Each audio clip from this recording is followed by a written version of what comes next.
सीता चल गाडीत बस पटकन, अर्जंट गावात जायचं आपल्याला.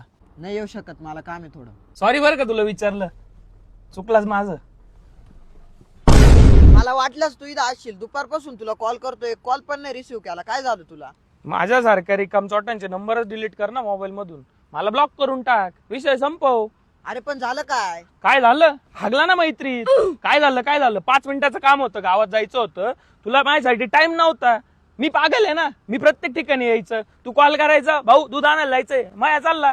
कॉल करायचं, दळण आणायला जायचंय, माया चालला. माया रिकाम चोट आहे ना, मायाला काही कामधंदे नाही. अरे तुमच्या वॅगनरला सीएनजी भरायला 4-4 तास मी लाईन तू भरायलो का मित्रा खातीर, आणि तू मुतला मैत्रीवरती, मुतला डायरेक्ट. अरे पप्पांनी मला काम सांगितलं होतं म्हणून मी तुला नाही बोललो, नाही तर मी असं आमच्या काही घरचे कामच सांगत नाही ना आम्हाला, पण आम्ही येत होतो. बापाच्या शिव्या खाऊन, मम्मीच्या बोलण्या खाऊन येत होतो. 10 तास तुझ्या सोबत राहत होतो.